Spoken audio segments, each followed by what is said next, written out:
In the existing job description, the term adequate experience is misleading and can result in Fairshake having to deal with tons of applications that could have been avoided if experience requirements had been very specific in the job description.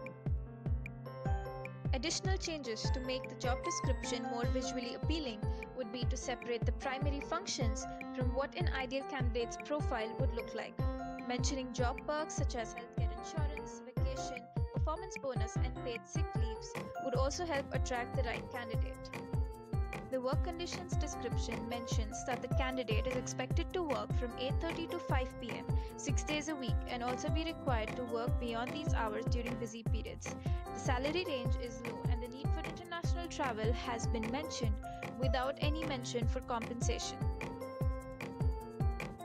These are the three areas that need definite improvement, as it currently looks like the candidate is required to work long hours with a very low pay and may not be provided compensation for travel. These three things are major red flags and can result in not finding the right candidate for the position. I would then design and recommend improved strategies for recruiting the ideal candidate based on the aforementioned steps. I will identify the right channels for posting advertisements for this position in addition to DevNet. It is also important to determine and state for how long would Fairshake keep considering candidates. I also recommend that Fairshake use a hiring rubric for the initial screening of candidates.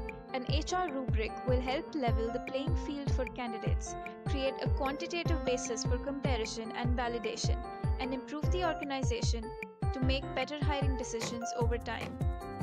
Moving further, I recommend that few of the interview questions be on the basis of case scenarios, so we can get a better understanding of the candidate's past experiences, if they would be a good leader or not, and would they be able to handle such a financial crisis if it ever happens again. The final step is to extend the offer to the preferred candidate and to begin with the onboarding process for the new employee, which would include their arrival in Kolkata, their first day of work, review of upcoming projects, a tour of the organization, and a brief introduction to organization's general policies. In terms of the tangible projects, I will provide the organization with the following deliverables. I would create a revised process for leadership recruitment and create an updated job description template, a series of standardized interview questions and guides, and an onboarding process guide. With this presentation, I hope you've gained a greater appreciation of the problems that Fairshake faces and the methods that I would deploy as an HR consultant in order to produce the desired outcome. Thank you. Created using Powtoon.